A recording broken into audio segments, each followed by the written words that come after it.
सगळ्यांना माहिती आहे की 7 जानेवारी ते 22 जानेवारी आपण नर्मदा परिक्रमा करणार आहे आणि ही परिक्रमा 15 दिवसाची असते आणि कुठलीही यात्रा ज्यावेळेला तुम्ही आध्यात्मिक सहल करता किंवा आध्यात्मिक यात्रा करता ती करत असताना ती 10-15 दिवसाची असते आणि त्यावेळेला आवर्जून म्हणजे की लेडीज सगळ्या क्वेश्चन करतात की ह्यामध्ये मासिक धर्म असेल तर काय करावं।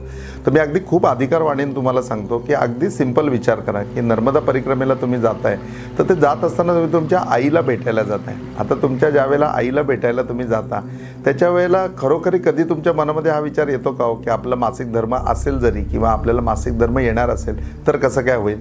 तर नर्मदा परिक्रमा करत असताना किंवा कुठलीही यात्रा करत असताना त्याच्यामध्ये मासिक धर्माचं तुम्ही कधीच टेन्शन घेऊ नका, खरोखरी काही आवश्यकता नाही। आता हा एक मानसिक भाग झाला आणि याच प्रश्नाचा जर आपण दुसरा सायंटिफिक भाग बघितला तर आज आपल्याला वाहन वगैरे सगळे अवेलेबल आहे आणि त्याप्रमाणे आपण यात्रा करतोय, परंतु त्यावेळेला ज्यावेळेला या सगळ्या यात्रा पायी व्हायच्या, पायी सगळीकडे जावं लागायचं, त्याच्यावेळेला नर्मदा परिक्रमा करण्याकरता सुद्धा कमीत कमी 190 दिवस लागायचे।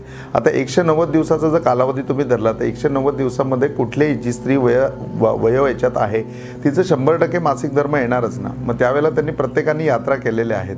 हे उगाचच मनामध्ये आलेले एक आपल्या शंका, तर्क किंवा वितर्क आहे। अध्यात्मामध्ये या गोष्टीची काहीच किंमत नाही। अध्यात्मामध्ये फक्त तुमचा भाव खूप महत्त्वाचा आहे। तुम्ही एखाद्या ग्रुपबरोबर चाललायत आणि मासिक धर्म तुमचा आलाय, तुम्ही कुणाला कळूनही दिलं नाही, तुम्ही तुमची स्वच्छता वगैरे सगळ्या गोष्टी बाळगताय म्हणजे आणि स्वतःची शुश्रूषा ठेवताय, तर तुम्हाला बाकीच्यांचा विचार करण्याची गरजच नाही आणि बाकीच्यांनी सुद्धा मनामध्ये असं काही अपशकून वगैरे आणायचं नाही की अरे तिची काही पाळी आली, तिचा मासिक धर्म आलाय तर आपल्याला यात्रेमध्ये काही अडचण येईल। यात्रेमध्ये भाव महत्त्वाचा आहे आणि त्या भावाबरोबर जात असताना, तो भाव बरोबर घेऊन जात असताना, त्या भक्तीने जात असताना मासिक धर्माची काळजी करण्याचं गरज नाही। तर कुठल्याही यात्रेला तुम्ही जात असाल आणि स्पेसिफिक नर्मदा परिक्रमेला जात असाल तर त्यावेळेला तुम्ही तुमच्या आईला भेटायला जाताय, तुम्हाला या गोष्टीचा विचार करण्याची तंतोतंत आवश्यकता नाही।